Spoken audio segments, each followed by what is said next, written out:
The sun sank behind the rolling hills of Riverside, California, casting a golden glow over Elena Thompson's sprawling estate. At 32, Elena was not just wealthy, she was a titan of industry, with investments in tech startups, real estate, and renewable energy ventures.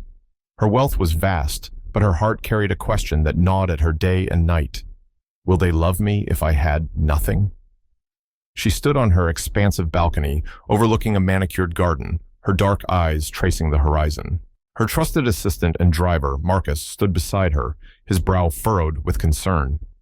"Ms. Elena, you've been quiet all evening. What's on your mind?" Marcus asked, wiping dust from his cap. Elena sighed, her voice heavy. "Marcus, I'm about to marry into the Harper family. They're charming, successful, and well-connected. But how do I know if their love is genuine? What if they only see my bank account?" Marcus scratched his head, puzzled. "Ms. Elena, you've always been careful, but people can hide their true selves behind smiles." "Exactly," Elena said, her eyes narrowing with resolve. "So I have a plan. I'll become a beggar. I'll show up at their doorstep in rags, with nothing but a cardboard sign. I'll see how they treat me when they think I'm nobody." Marcus's eyes widened. "A beggar? Miss Elena, that's risky. What if they turn you away? What if they call the cops?" Elena shook her head, determination burning in her chest. "Let them. If they do, they don't deserve a place in my life. I need to see their hearts with my own eyes, hear their words with my own ears." Marcus hesitated, his voice soft. "What about Ms. Lauren, your fiancée? Do you think she'll recognize you, even in disguise?" Elena's face grew serious. "That's what I need to find out, Marcus. If Lauren truly loves me, she'll see beyond the dirt on my face. She'll see my soul." Marcus lowered his head, conceding, "As you wish, Miss Elena. But please, be careful." Elena nodded. "Prepare the disguise, Marcus. I want to leave at dawn." As the first light of morning crept over Riverside, Marcus arrived with the disguise's tattered clothes, scuffed sneakers, and a threadbare backpack. Elena slipped into the outfit, standing before a full-length mirror. She barely recognized herself, her sleek braids hidden under a worn scarf, her polished nails smudged with dirt. Marcus let out a small chuckle. "Ms. Elena, you look like you've been living on the streets for weeks." "Good," Elena said, adjusting the scarf. "That's exactly how I want to look." Marcus's eyes softened with worry. "Are you sure about this?" Elena forced a smile, though her chest felt tight. "Yes, Marcus. If they treat me with kindness despite this, I'll know their hearts are true." Marcus nodded, but unease lingered in his gaze. Meanwhile, in the Harper family's elegant suburban home, preparations were underway for Elena's expected visit, though they had no idea she was already watching from a distance, disguised as a homeless woman. Lauren Harper, Elena's fiancée, stood before a gilded mirror, adjusting a silk dress that shimmered in the morning light. She tilted her head, admiring her reflection with a smug smile. "Mother, once I marry Elena, we'll be set for life," she boasted, her voice sharp and confident. "No more small-town Riverside. We'll have penthouses in LA, villas in Malibu." Her mother, Vivian Harper, laughed coldly. "You're clever, my dear. Elena's wealth is our ticket out. Forget this dusty suburb, we'll live like royalty." From the hallway, the youngest member of the family, Amara, entered quietly. At 20, Amara was an adopted daughter, her gentle spirit and warm brown eyes a stark contrast to the family's polished exterior. She was often treated as an outsider, relegated to chores and errands. "Lauren, do you need help with your earrings?" Amara asked softly, her voice barely above a whisper. Lauren's face twisted with disdain. "Stay back, Amara. Your clumsy hands might ruin my look." Amara's eyes glistened with hurt, but she nodded. "Yes, sister," she whispered, retreating.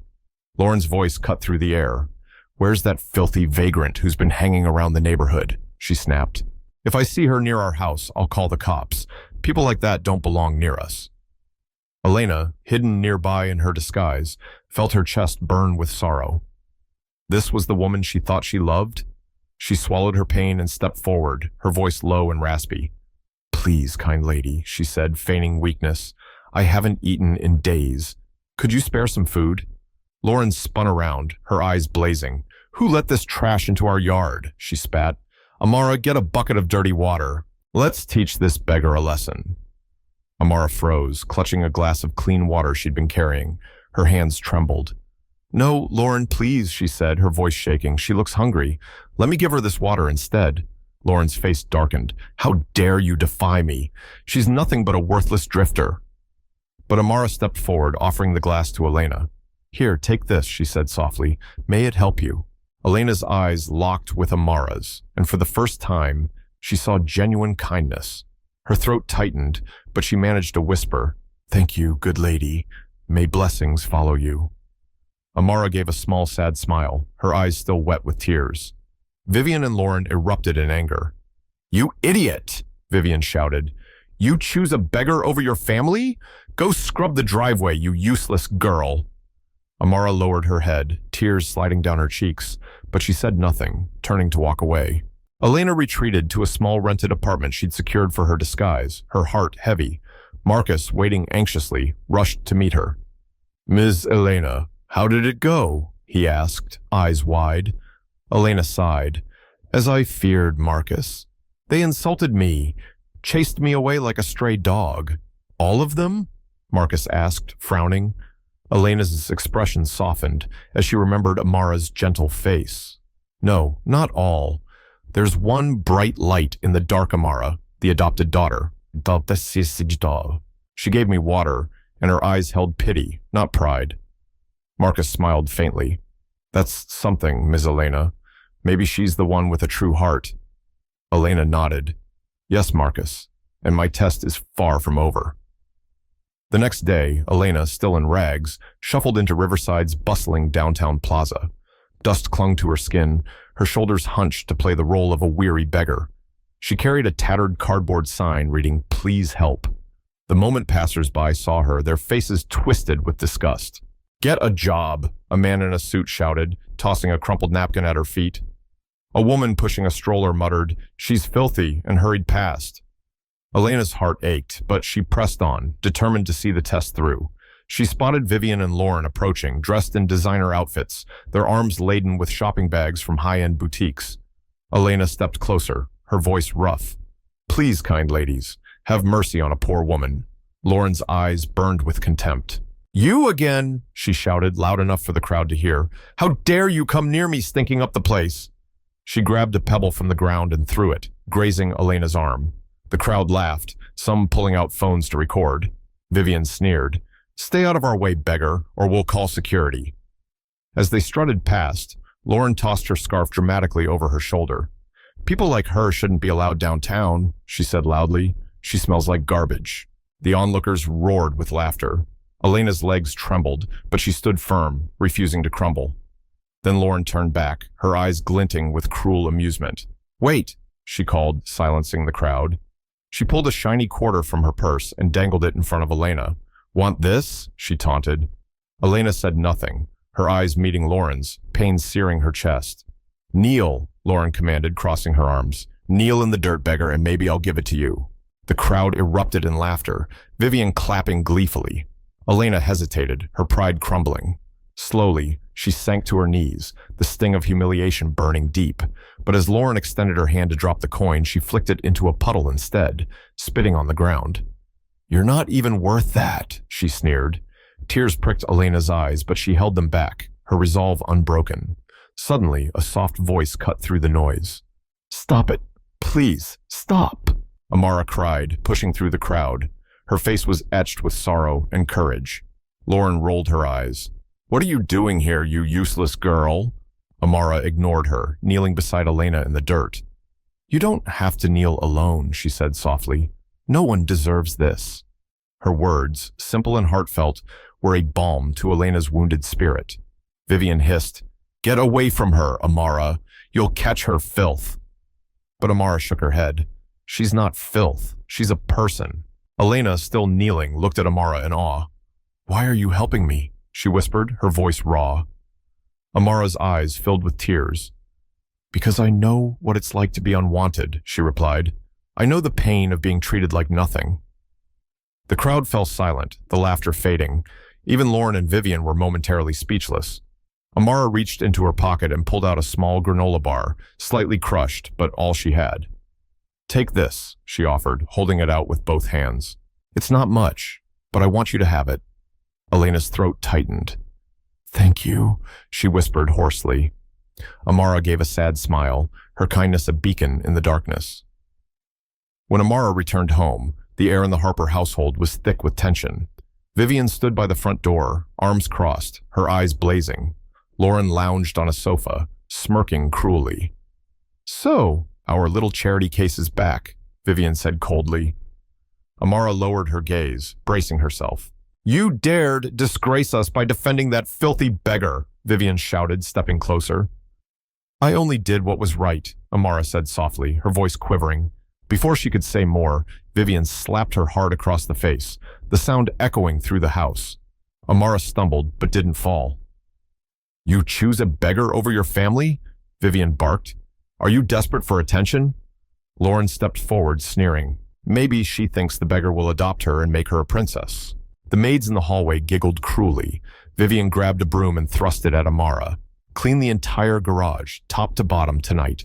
No dinner, no water. Let that teach you to betray us for street trash." "Yes, mother," Amara whispered, her throat tight. As she turned to begin her punishment, a single tear rolled down her cheek. But in her heart, she felt no regret. "I'd do it again," she thought. "Kindness is worth it." Elena sat in her apartment, her disguise still intact torn clothes, dirt smudged on her face, a cracked plastic cup before her. Her stomach growled, but the hunger paled compared to the humiliation she'd endured. From a distance, she heard laughter and the jingle of expensive jewelry. Her heart sank.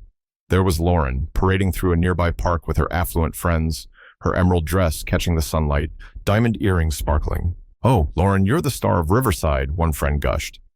Lauren laughed, tossing her hair. "Of course I am. Soon I'll be married to a billionaire, not scraping by with these lowlifes."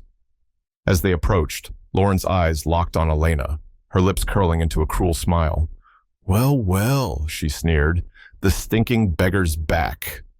Her friends giggled, fanning themselves dramatically.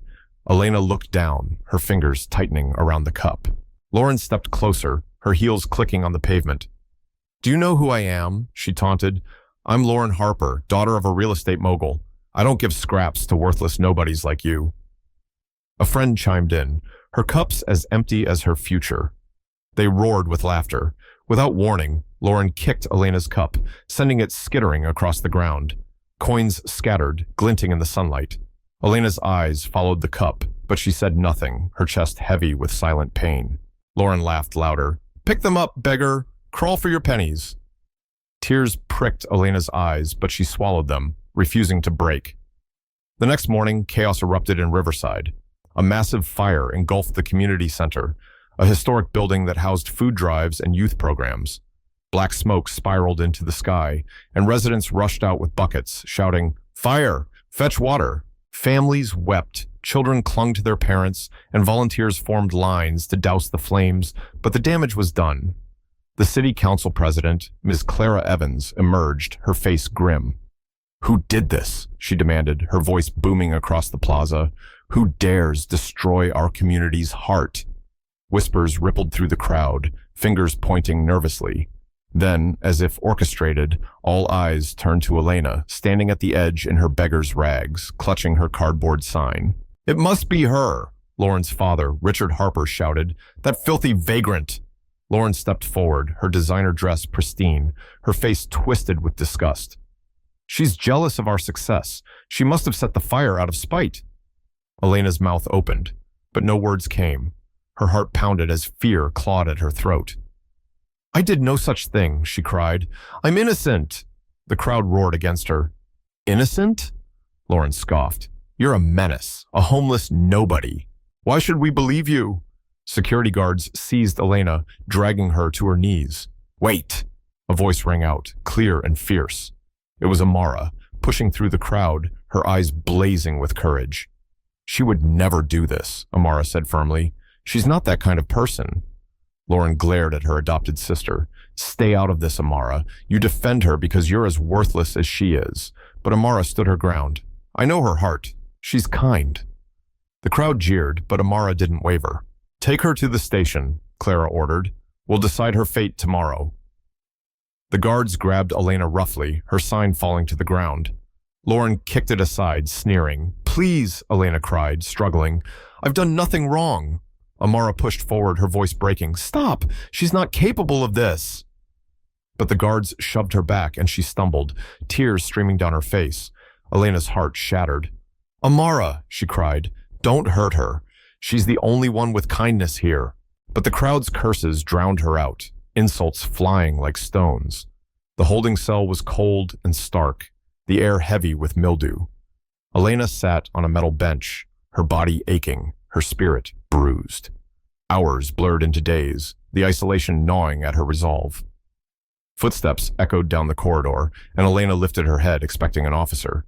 Instead, Amara stood there, clutching a small bag. Amara, Elena whispered, her voice barely audible.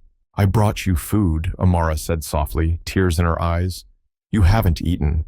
She pushed a sandwich through the bars. Elena stared at it, then at her eyes glistening. Why do you do this for me? She asked, her voice trembling. They'll punish you for coming here.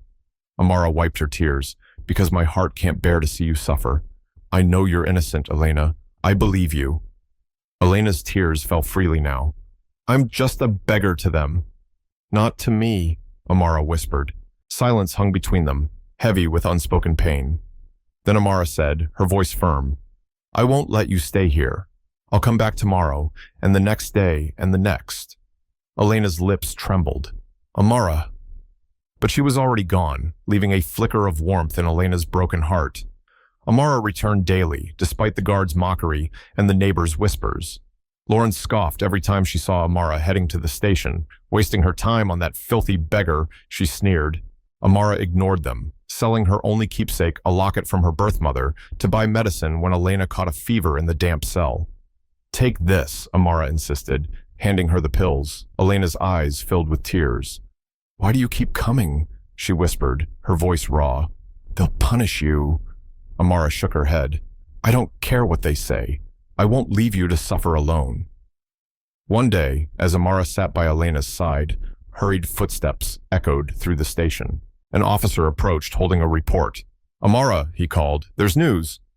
Amara sprang to her feet, her heart racing. What news? The officer cleared his throat. The true culprits have been caught. A group of vandals confessed under questioning. Elena is innocent. Amara gasped, tears of relief streaming down her cheeks. She's free to go, the officer said, unlocking the cell. Amara helped Elena stand, her voice trembling. Did you hear that, Elena? You're free. Elena, weak but resolute, gave a faint smile, tears in her eyes. As they stepped outside, the neighborhood gathered, murmuring in surprise and shame. It wasn't her, one whispered. We were wrong, another muttered. Amara held her head high, supporting Elena. You all turned your backs on an innocent woman, she said, her voice strong. But I knew the truth. Elena looked at her, gratitude and admiration in her eyes.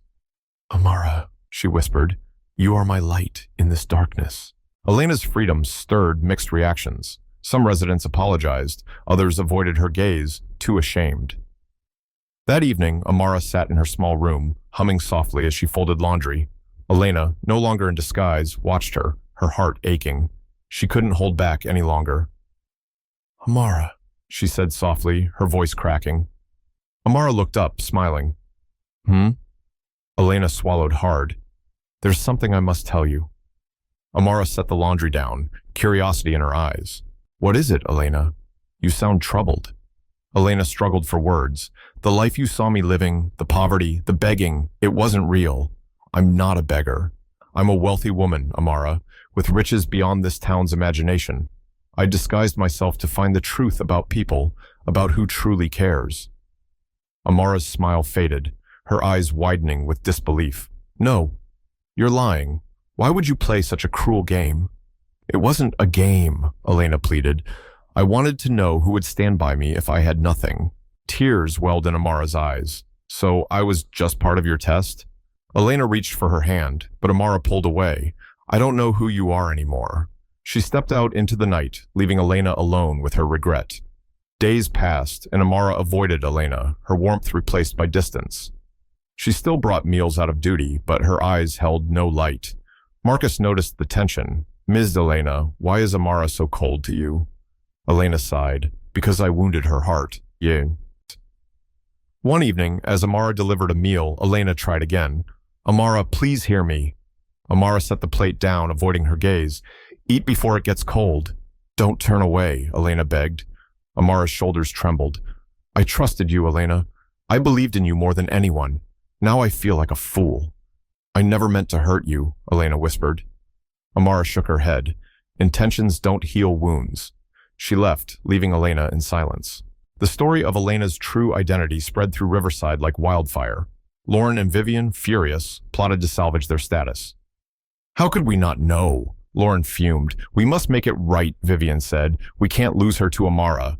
Lauren confronted Marcus at a local market. Marcus, where's Elena? I need to speak to her. Marcus gave her a cool look.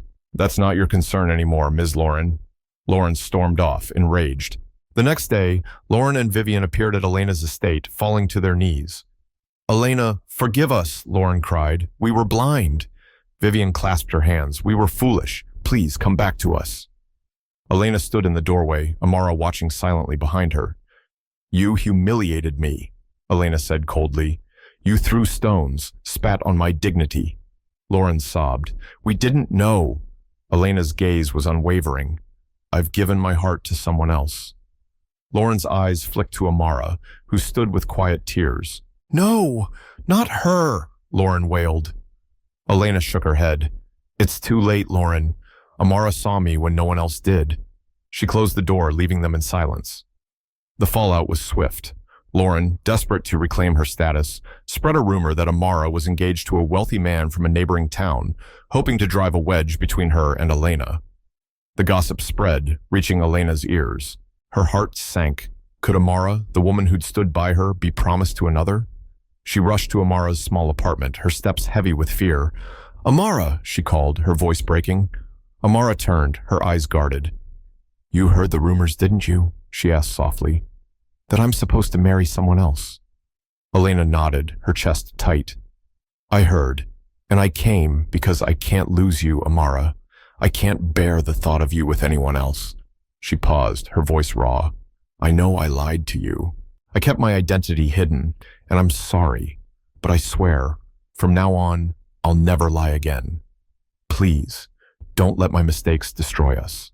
I'll spend my life proving you're everything to me. Amara stood silently, searching Elena's face. Then she nodded, her tension easing. I've always believed in you, Elena. I don't want to marry anyone else. But you must promise me one thing, never lie again. Our future must be built on truth. I promise, Elena said, her voice firm. Only the truth. Amara's lips curved into a tentative smile. Then I forgive you, Elena. We'll figure this out together. Elena's heart soared. Amara, will you marry me? Will you let me spend my life making it up to you? Tears filled Amara's eyes, but they were tears of joy. Yes, Elena, I'll marry you. They embraced, sealing their promise under the Riverside stars. Their wedding was simple, yet radiant, held in a community garden where they'd first crossed paths. Elena wore a flowing white dress, Amara a soft ivory gown, their hands intertwined as they exchanged vows. The town gathered, some out of curiosity, others with bitterness. Lauren and Vivian stood at a distance, their faces etched with envy. She stole her from me, Lauren hissed. No, Vivian corrected bitterly. We pushed her away. As Elena and Amara kissed, the sky seemed to glow, hope radiating from their union. After the wedding, Elena and Amara built a life filled with love and purpose. They moved into a warm, modern home overlooking the Santa Ana River, its rooms filled with laughter and light. Amara, now studying social work, launched a non-profit to support Riverside's homeless, inspired by Elena's disguise. Elena funded the initiative, her wealth amplifying their impact. They welcomed a daughter, Grace, whose bright eyes and infectious giggle completed their family. Every morning, Elena woke early to make Amara's favorite coffee, and at night they held each other close, whispering dreams for the future. One afternoon, Marcus visited, bringing news from town. Lauren's in trouble, he said, his tone somber. She got pregnant by a con man who stole her savings and left. Elena felt a pang of sympathy, despite Lauren's cruelty. It's a hard lesson, she said. Some people never learn. Amara placed a hand on Elena's. We've been through pain, but we had each other. That's what matters. Elena smiled, watching Grace play nearby. Yes, we do. Our family is everything. As Marcus left, he turned to Elena. Take care of them, Miss Elena. You've built something beautiful. Elena nodded, her heart full. I won't forget where we came from, Marcus. Thank you. They stood on their porch, Grace giggling in the garden, the breeze carrying the scent of jasmine. They were home, they were happy, and they knew that together they could face anything. The past was behind them, and ahead lay a future bright with hope.